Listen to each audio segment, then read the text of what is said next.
मनुष्य के कल्याण का मार्ग है केवल और केवल भगवान के चरणों की भक्ति।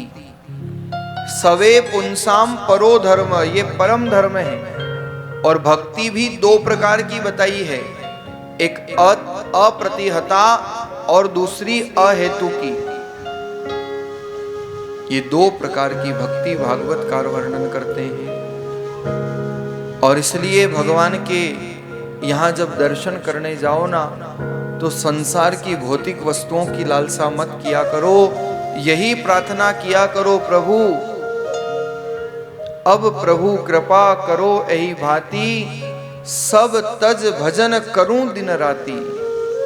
प्रभु आपकी भक्ति हमें प्राप्त हो जाए, निस्वासर हरि आगे नाचूं, चरण कमल की सेवा जाचूं। स्वामी रामचरण जी महाराज जो निर्गुण धारा के प्रवर्तक हुए, क्या मांगा अपने आराध्य से? स्वर्ग लोक का सुख नहीं चाहूं, जन्म पाय हरिदास कहाऊं। रिद्धि सिद्धि लक्ष्मी कामन मेरे, सेऊं चरण शरण रहूं तेरे। प्रभु न मुझे मोक्ष चाहिए, न मुझे सिद्धि चाहिए, न रिद्धि चाहिए। अगर आपको देना है तो केवल आपके चरणों की भक्ति प्रदान कीजिए। और इसलिए वास्तव में जब भगवान के समक्ष दर्शन करने जाओ तो यही प्रार्थना किया करो, हे प्रभु मुझे बता दो, हे प्रभु मुझे बता दो, चरणों में कैसे आऊं, चरणों में कैसे आऊं। हे प्रभु मुझे बता दो, हे प्रभु मुझे बता दो, चरणों में कैसे आऊं, चरणों में कैसे आऊं। माया के बंधनों से, माया के बंधनों से छुटकारा कैसे पाऊं, छुटकार कैसे पाऊं। हे प्रभु मुझे बता दो, हे प्रभु मुझे बता दो,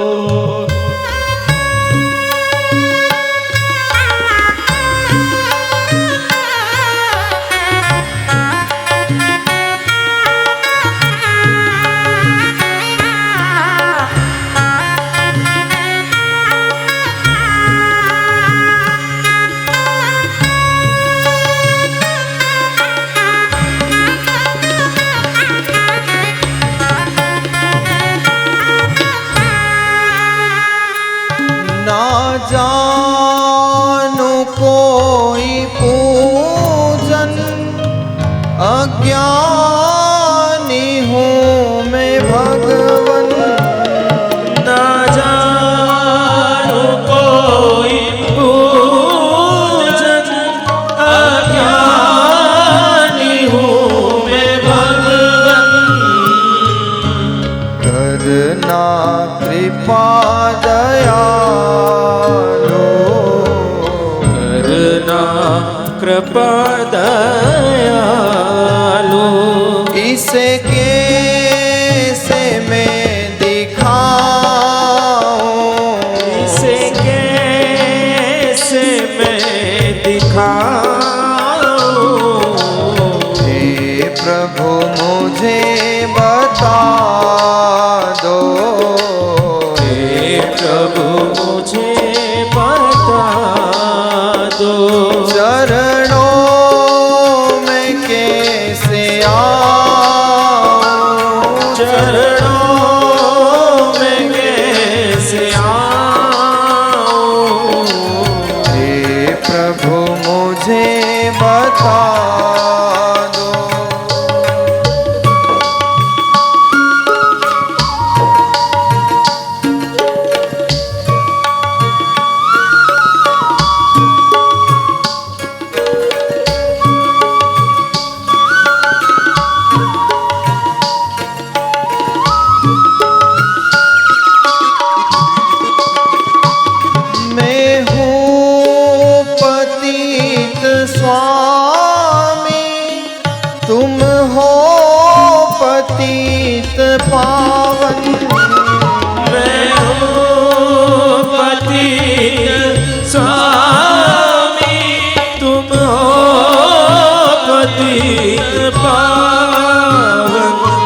कैसे मैं दिखाऊं,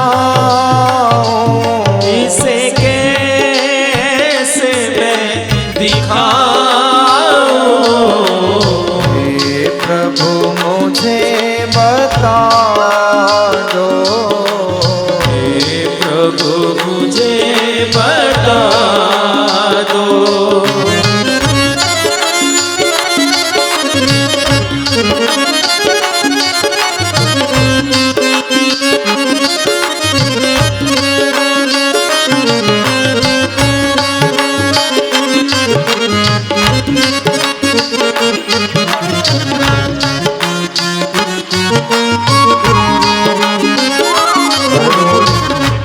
करुण भाव से प्रभु के सामने प्रार्थना किया करो। प्रभु, अच्छा हूँ या बुरा हूँ, जैसा भी हूँ तुम्हारा, अच्छा हूँ या बुरा हूँ, जैसा भी हूँ तुम्हारा। ठुकराओ ना मुझे अब, ठुकराओ ना मुझे अब। चरणों में सर झुकाओ, ओ चरणों में सर झुकाओ। हे प्रभु मुझे बता दो, हे प्रभु मुझे बता दो। चरणों में कैसे आऊं, चरणों में कैसे आऊं।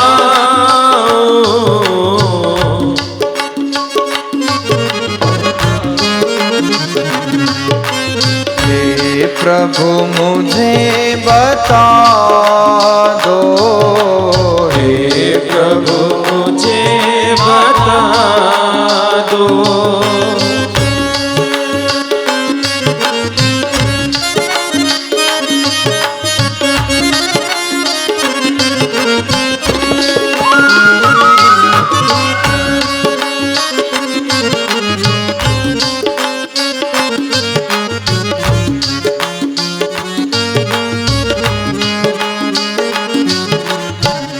हे प्रभु मुझे बता दो, हे प्रभु मुझे बता दो। चरणों में कैसे आऊं, माया के बंधनों से। ओ माया के बंधनों से, माया के बंधनों से। छुटकारा कैसे पाऊं, छुटकारा कैसे पाऊं। हे प्रभु मुझे बता दो, हे प्रभु मुझे बता दो।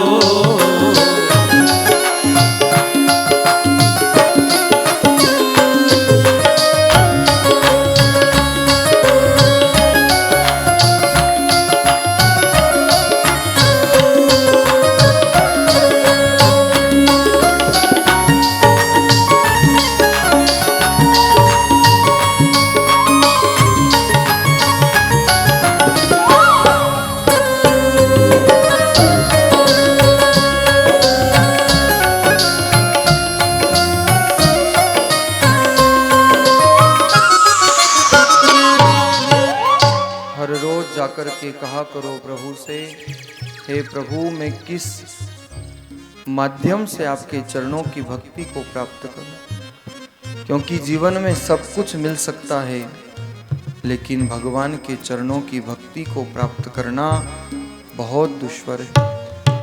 और भक्ति कैसी होनी चाहिए? अप्रतिहता अहेतु की दो प्रकार की भक्ति का वर्णन है। हम भक्ति भी करते हैं, अगर एक माला भी फेर लेना तो वास्तविकता यही है कि उस एक माला के फेरने के बाद भी हमारे मन में भाव आ जाता है कि इस माला का फल हमें कब मिलेगा। और इसलिए भक्ति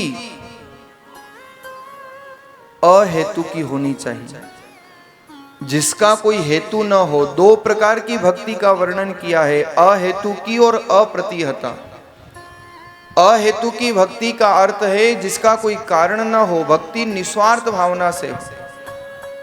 और सच तो यह है कि व्यक्ति केवल अपनी स्वार्थ पूर्ति के लिए भगवान के द्वार पर जाता है। और महाराज आज का व्यक्ति तो ऐसा है कि अगर काम निकल जाए, काम पड़ जाए तो बाप को, गधे को बाप बना लेता है, और काम निकल जाए तो बाप को भी गधा बनाने में देर नहीं करता। भगवान के द्वार पर जाते हैं अपना उल्लू सीधा करने के लिए। लेकिन भक्ति होनी चाहिए अहेतु की, जिसका कोई कारण नहीं हो। हमारी स्थिति तो ऐसी है कि एरन की चोरी करे और करे सुई को दान, ऊपर चढ़ के देखत है कब आवे विमान। एरन की तो चोरी करते हैं, सुई का दान करते हैं, और ऊपर चढ़ के देखते हैं कि विमान कब आए। आज के इस संसार की वास्तविकता तो यह है कि व्यक्ति को फुर्सत नहीं घर से मंदिर जाने की, व्यक्ति को फुर्सत नहीं घर से मंदिर जाने की, और ख्वाहिश रखता है सीधे शमशान से स्वर्ग जाने की। क्या लिखते हैं सबके बाद में? स्वर्गीय। किसी के ऐसा लिखा नारकीय। आपको क्या पता कि वो स्वर्ग में है कि नरक में, लेकिन हमारी सद्भावना। और इसलिए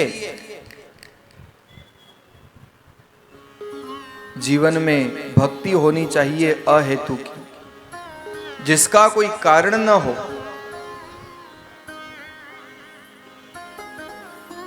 व्यक्ति भगवान के यहां भी जाता है तो हमेशा कुछ न कुछ मांगने जाता है,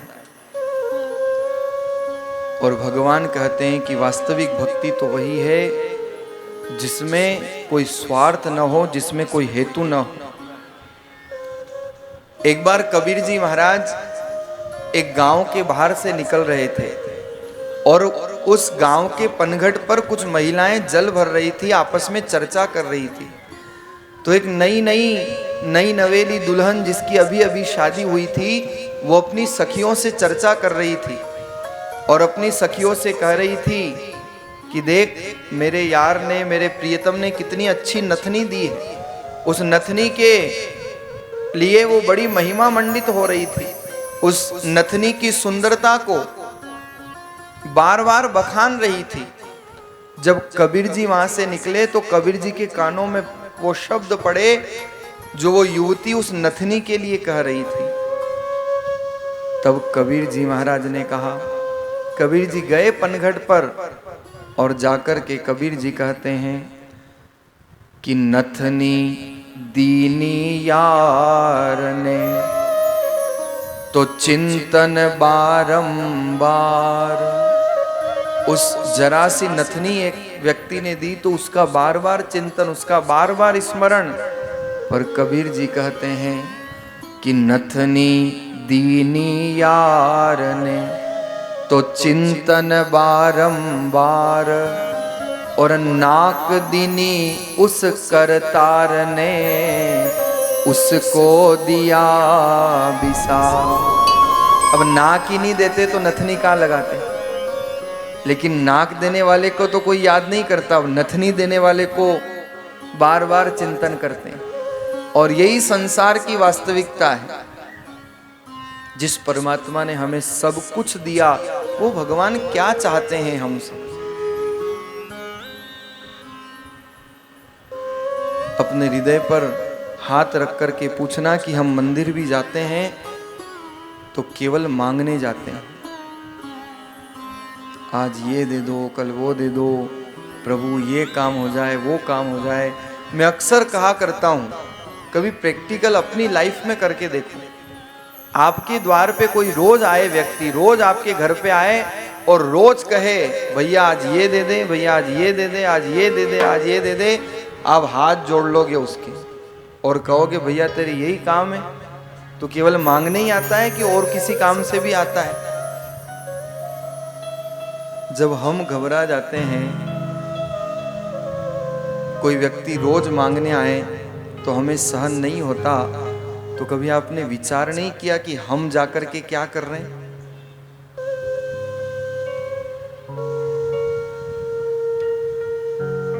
मंदिर में जाओ ना तो भाव तो ऐसे होने चाहिए जिसका कोई हेतु ना हो, जिसमें कोई स्वार्थ नहीं हो। और ध्यान रखना, बिना स्वार्थ के व्यक्ति को भगवान की याद आती भी नहीं है। भगवान की याद व्यक्ति को कब आती है? चोर को भगवान की याद आती है जब चोरी पकड़ी जाती है। गरीब को भगवान की याद आती है जब धन की आवश्यकता होती है, जब भूख लगती है।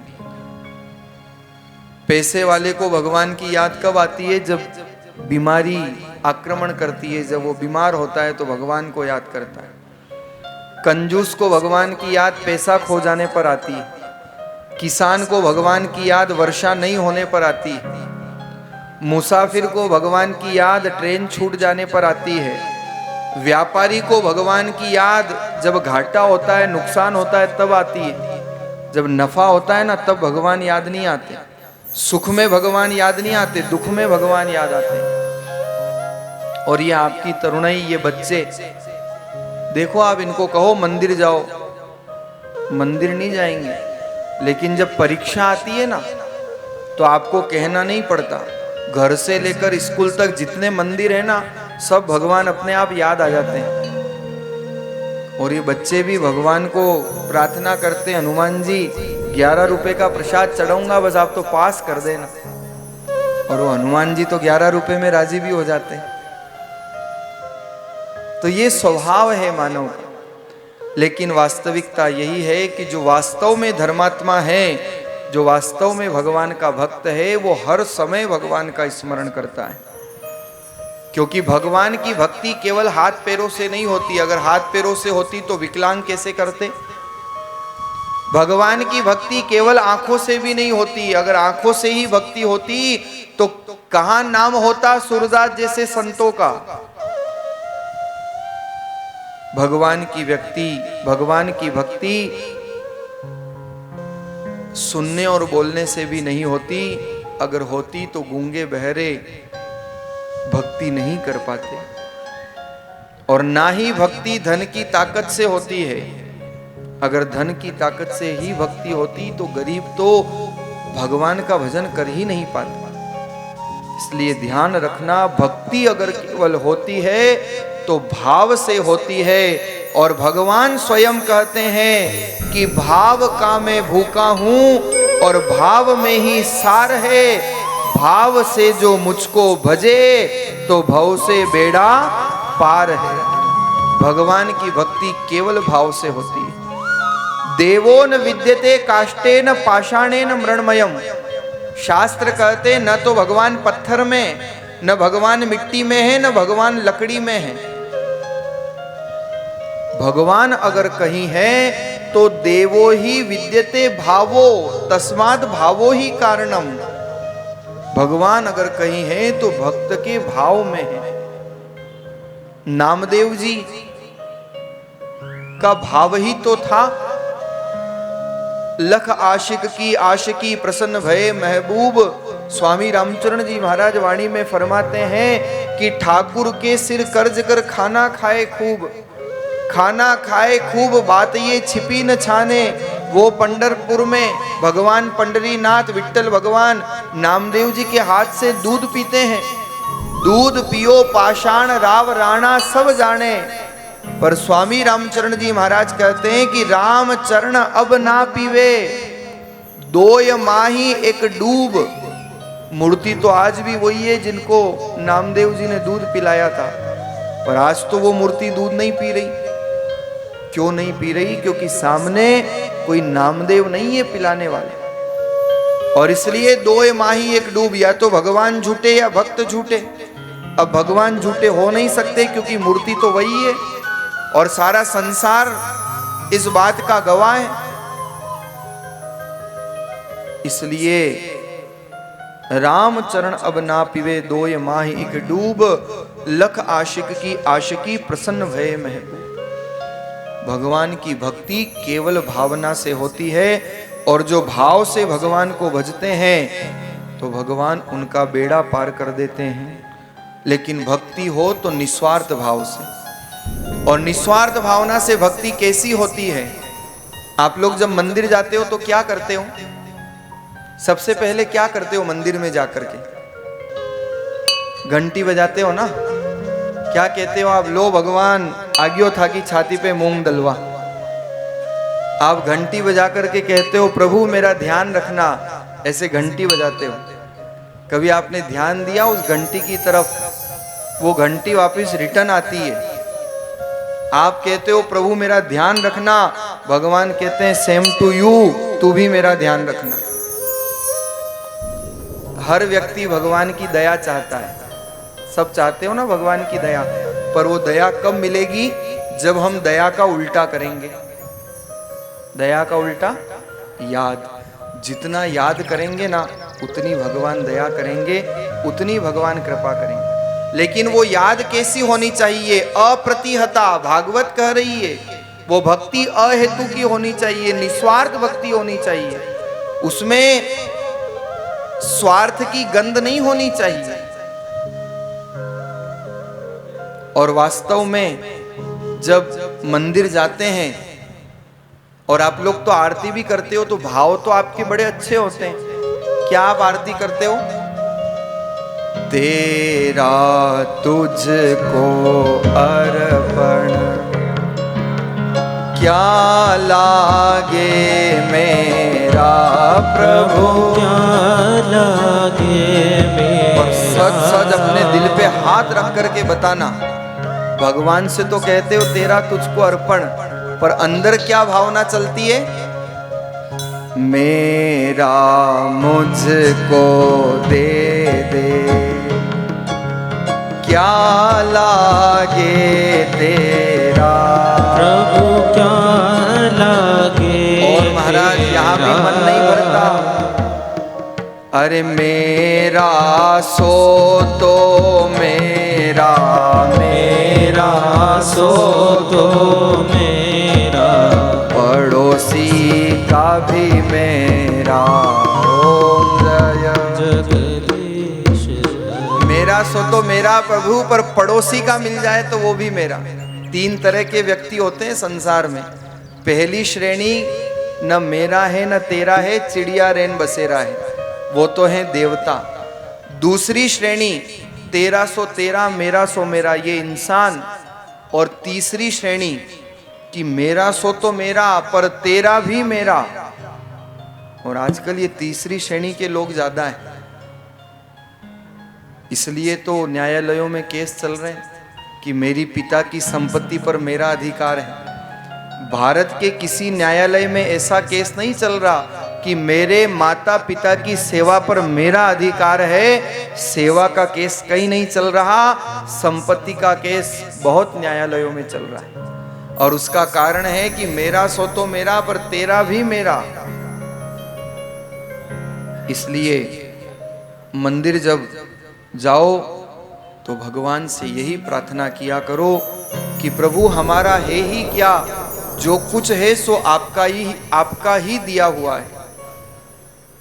इसलिए भगवान के चरणों में जाकर के अहेतु की भक्ति होनी चाहिए। जो अहेतु की भक्ति, जिसका कोई कारण नहीं हो,